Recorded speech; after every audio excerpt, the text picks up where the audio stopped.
કેમ છો વિદ્યાર્થી મિત્રો? આજે આપણે ભણીશું ધોરણ 6 ની અંદર સંખ્યા પરિચય. જો તમે આ ચેનલમાં નવા છો તો સબસ્ક્રાઇબ કરવાનું ના ભૂલતા. આપણે ભણીશું અંદાજ. તો સૌથી પહેલાં આપણે જોઈએ તો અંદાજ કોને કહેવાય? તો આપણે જીવનમાં અવારનવાર આપણે અંદાજનો ઉપયોગ કરતા હોય છે. તો આપણે સવારના પોરમાં આપણે મોટા ભાગના લોકો શું કરતા હોય તો કે છાપું વાંચતા હોય. તો છાપામાં કેવા સમાચાર હોય છે? તો કે છાપામાં આવા સમાચાર હોય. શું હોય તો કે આપણે જોઈએ તો ભારત પાકિસ્તાન સાથે ટાઈ થયેલી હોકી મેચમાં 51,000 દર્શકોએ સ્ટેડિયમમાં અને દુનિયાભરમાં 40 મિલિયન દર્શકોએ ટેલિવિઝન પર જોઈ. તો આ શું આપણે જે સમાચારમાં જે કહે તે ખરેખર 51,000 લોકો જ હશે? તો કે ના. તો શું હોય છે તો કે 51,000ની આસપાસના હશે. તો કે 40 મિલિયન દર્શકો ટેલિવિઝનમાં જોયા. તો શું ખરેખર 40 મિલિયન જ હશે કે એનાથી વધારે હશે કે ઓછા હશે? તો કે નહીં, આજુબાજુની જે સંખ્યા હોય કે 40 મિલિયન છે એની જગ્યાએ 40 મિલિયન 5 લોકો હોય એવી રીતે. તો આ જે હોય તેને આપણે અંદાજ કહીએ છીએ. તો આપણે બીજા ઘણા સમાચાર અવારનવાર વાંચતા હોય છે. તો કે ત્યાં સ્ટેડિયમમાં બરાબર 51 દર્શકો હોતા નથી, એનાથી એ અંદાજિત વેલ્યુ હોય કે અંદાજિત. તો આને કહેવાય અંદાજ. હવે આપણે જોઈએ તો આપણે અંદાજ ક્યારે કાઢીએ છીએ? તો કે જ્યારે આપણા ઘરે કોઈનો પ્રસંગ હોય તો ત્યારે આપણે કોઈકનો લગ્ન હોય તો આપણે અંદાજ કાઢીએ છીએ તો કે કેટલા મહેમાનોની સંખ્યા આવશે. તો આ જે વેલ્યુ છે તે કઈ હોય તો કે અંદાજિત વેલ્યુ કહેવાય. કઈ કહેવાય? અંદાજિત સંખ્યા. તો આપણે ચોક્કસ રીતે કહી નથી શકતા કે આટલા જ મહેમાન આવશે. તો આપણે માત્ર અંદાજ લગાડીએ છીએ. શું લગાડીએ છીએ? અંદાજ. તેની પરથી જ આપણે જોશું આસાન મૂલ્ય. આસાન મૂલ્યને આસાદાન મૂલ્ય પણ કહેવાય છે. તો હવે જો આસાન મૂલ્ય એટલે શું? નજીકના મૂલ્યો. તો જો તમને દેખાય છે કે એક આ સ્કેલ છે. તો સ્કેલની અંદર 1 થી લઈ અને 30 નંબર આપેલા છે. તો જો આપણે સૌથી પહેલાં જોઈએ 12. તો સૌથી પહેલાં જોઈએ કે 12નું આસાદાન કયું થાય? આસાદાન એટલે શું? એના નજીકનું. તો 12 જે છે તે કેની નજીક છે? 10ની નજીક છે કે 20ની નજીક છે? તો આપણે કહી શકીએ કે 12 જે છે એ 10ની નજીક છે. તો એનું મૂલ્ય શું થશે? 12નું આસાન મૂલ્ય શું થશે? તો કે 10 થશે. હવે પછી જોઈએ કે 17. 17નું આસદાન મૂલ્ય કેટલું થાય? તો 17 કેની બાજુમાં છે? 10ની નજીક છે કે 20ની નજીક છે? તો આપણે કહી શકીએ કે 10થી તો બહુ દૂર છે, 20ની નજીક છે, એટલે તેનું મૂલ્ય 20 થશે. હવે આપણે જોઈએ 15નું આસાદન મૂલ્ય શું થાય? તો કે 15 કેની નજીક છે? તો આપણે જોઈએ તો બે બાજુથી વચમાં છે. આ બાજુથી એ 5 અને આ બાજુથી એ 5. તો તેનું મૂલ્ય વચ્ચે છે. તો આપણે શું કહી શકીએ? તો કે આપણે શું કહી શકીએ કે સામાન્ય પ્રથા મુજબ હોય ને 15 હોય ને તો આપણે 20 લેવાના, 5 હોય તો 10 લેવાના, 15 હોય તો 20, 25 હોય તો 30. એવી રીતે સામાન્ય પ્રથા મુજબ આપણે આમ લઈ શકીએ છીએ. આને શું કહેવાય? તો કે આસાન મૂલ્ય કહેવાય. આ ક્યારે? જ્યારે 10નો અંદાજ લગાવ્યો હોય ત્યારે. હવે આપણે 100નો અંદાજ લગાડવાનો છે. ઓલો દશકનો હતો, હવે 100નો. એટલે બરોબર. તો હવે જોઈએ તો હવે એમાં શું હોય છે? તો કે સૌથી પહેલાં છે 121 છે. તો 121 છે તે કેની નજીક છે? 100ની નજીક છે કે 200ની નજીક છે? તો આપણે કહી શકીએ કે 100ની નજીક છે. તો 121નું આસાન મૂલ્ય કયું કહેવાય? તો કે 100. હવે એના પછીનું જોઈએ તો કે 758. તો એનું આસાન મૂલ્ય કેટલું થશે? તો 758 કેની નજીક છે? 700ની નજીક છે કે 800ની નજીક છે? તો આપણે કહી શકીએ કે 800ની નજીક છે. હવે એના પછીનું મૂલ્ય છે 950નું આસાન મૂલ્ય કેટલું થાય? તો આપણે કહી શકીએ કે 950 છે 900ની નજીક છે કે 1000ની? તો આપણે એમ કહી શકીએ કે બેયની વચ્ચે છે. તો વચ્ચે હોય તો આપણી સામાન્ય પ્રથા મુજબ શું કહેવાય? તો કે 1000 લઈ શકાય. આ હતું કેનું? 100નો અંદાજ. હવે એવી રીતે આપણે 1000નું આવડે? તો કે હા, તો આપણે 1000નું જોઈએ કે 1000નું શું થશે. હવે જો 1000માં શું કીધું છે કે 1210 આપેલા છે. તો એ 1210 છે એ આપણે કેમાં? 1000માં જોવાનું છે. તો એ 1000ની નજીક છે કે 2000ની નજીક છે? તો આપણે એમ કહી શકીએ કે 1000ની નજીક છે. તો એનું મૂલ્ય કેટલું થશે? તો કે 1000. એના પછીનું છે 7580. એ કેની નજીક છે? તો 7000ની નજીક છે કે 8000ની? તો આપણે કહી શકીએ કે 8000ની નજીક છે. પછી આપણે જોઈએ કે 9500 છે. એનું આસાન મૂલ્ય કેટલું થાય? તો કે એ કેની નજીક છે? 9,000ની નજીક છે કે 10,000ની નજીક? તો આપણે ખબર છે કે આ તો બેની વચ્ચે છે, તો આપણે સામાન્ય પ્રથા મુજબ શું કહી શકીએ? 10,000 લઈ શકાય. શું લઈ શકાય? 10,000.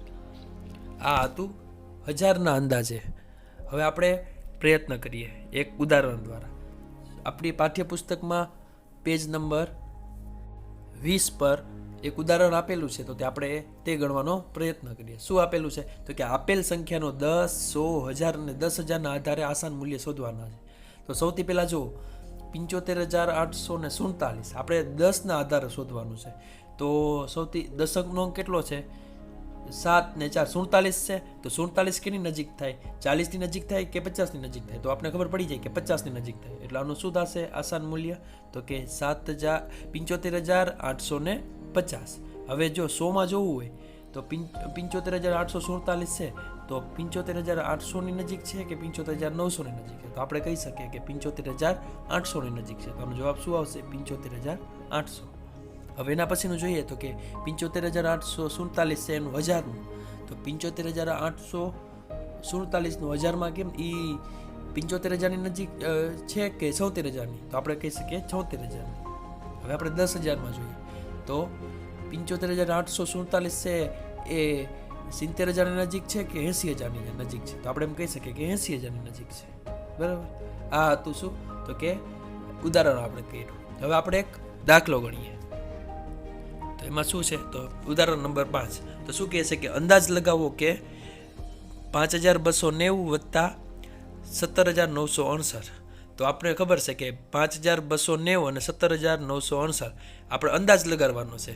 આખો આપણે જવાબ સાચો મળવો જરૂરી નથી, પણ અંદાજિત જવાબ આપણે મળવાનો છે. તો આપણે શું ખબર છે કે 17,000 છે એ 5,290 કરતાં તો મોટા જ છે. તો હવે આપણે હજારના આધારે મૂલ્ય જોઈએ. તો 17,968નું હજારના આધારે મૂલ્ય કેટલું થાય? તો કે 18,000. બરાબર. અને 5,290નું હજારના આધારે તો કે 5,000. તો 18 ને 5 તો 23,000.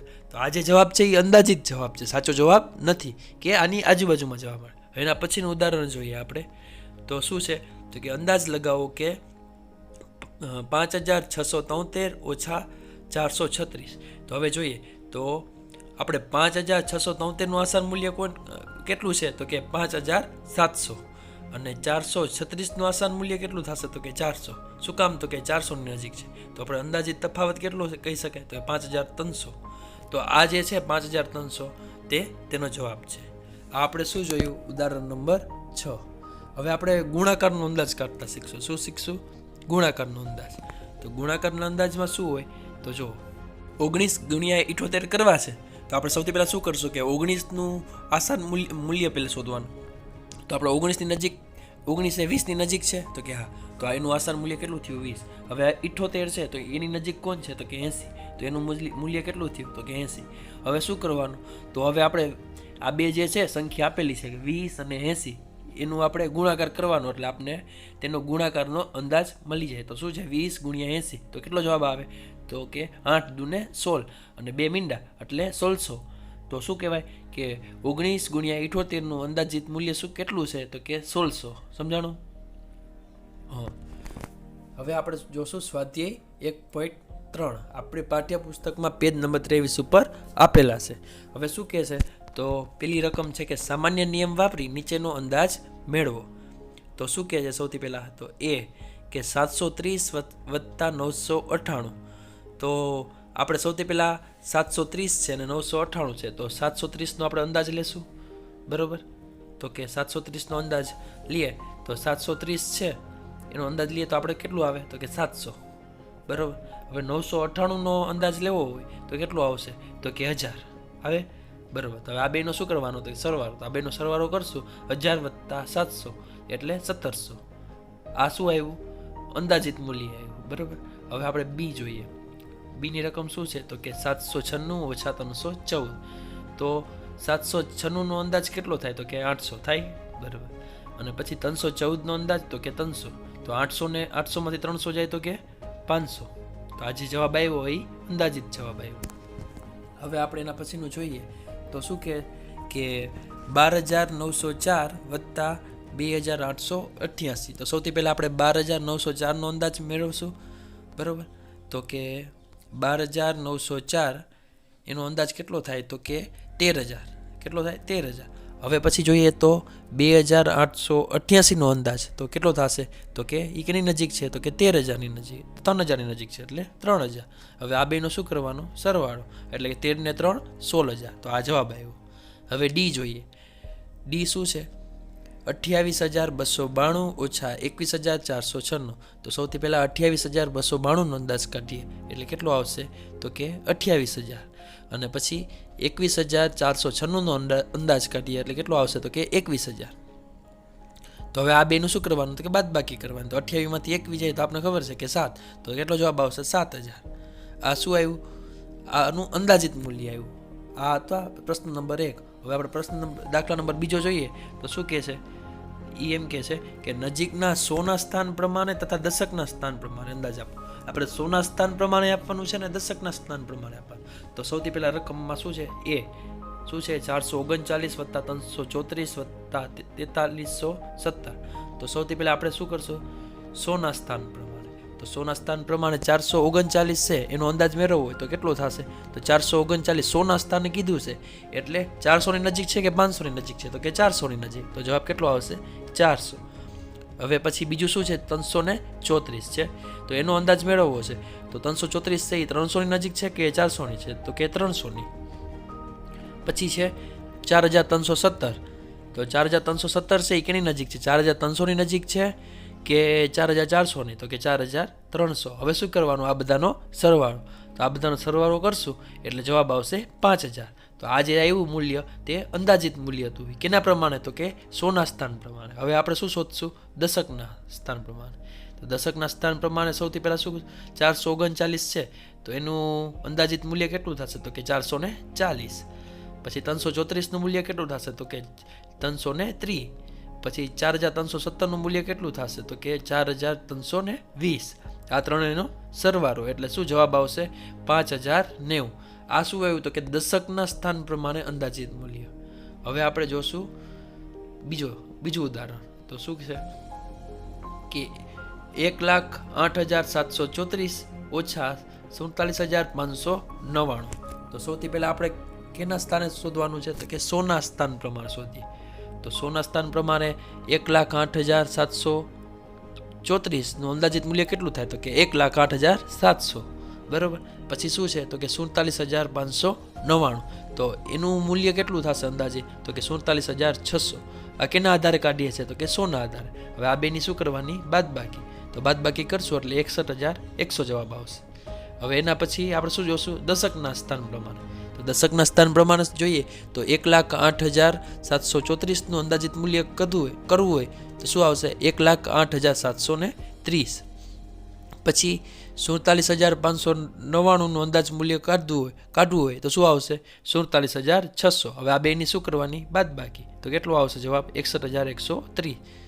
આ કેના આધારે હતું? કે દશકના સ્થાનના આધારે. હવે એના પછીનું ઉદાહરણ જોઈએ આપણે તો શું કહે છે? તો કે 8,325 ઓછા 491. તો સૌથી પહેલાં આપણે શું કરશું? 100ના સ્થાન પ્રમાણે. તો 8,325નો અંદાજ કેટલો થશે? તો કે 8,325નો 100ના સ્થાન પ્રમાણે 8,300 અને 491નો અંદાજ કેટલો થશે? તો કે 500. તો આ બેનું શું કરવાની? બાદબાકી કરવાની. એટલે શું જવાબ આવશે? 7,800. તો આ શું હતું? 100ના સ્થાન પ્રમાણે હતું. હવે આપણે જોઈએ દશકના સ્થાન પ્રમાણે. તો એમાં શું છે? 8,325નો અંદાજ મેળવવો હોય તો કેટલું આવશે? તો કે 8,330. અને 491નો અંદાજ મેળવવો હોય તો કેટલો આવશે? 490. તો આ બેનું શું કરવાની? બાદબાકી. તો કેટલો આવશે જવાબ? 7,840. આ કેના આધારે હતું? તો કે દશકના સ્થાન પ્રમાણે. હવે આપણે જોઈશું ડી. તો ડી જોઈશું તો ડીમાં શું આપેલું છે? તો કે 4,89,348 ઓછા 48,365. એની અંદર જોઈએ તો 100ના સ્થાન પ્રમાણે. તો 4,89,348નો અંદાજ કાઢવો હોય તો કેટલું આવશે? તો કે 4,89,300.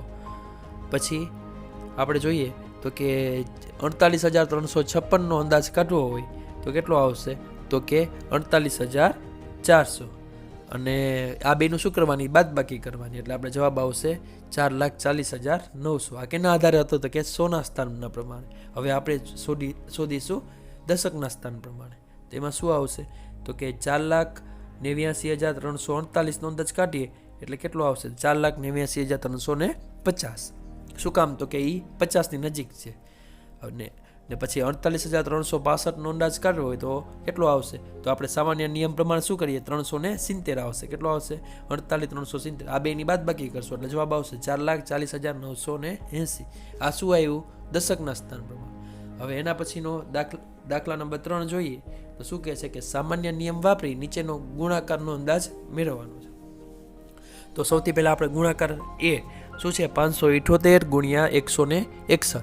તો આપણે સૌથી પહેલા અંદાજ કાઢવાનો 578 કેની નજીક છે તો કે આપણે કહી શકીએ કે 600ની નજીક છે, બરોબર. અને 161 છે કેની નજીક છે તો કે ઈ 200ની નજીક છે. તો 600 ગુણ્યા 200 એટલે 6 દૂને 12 એટલે 12,000, બરોબર.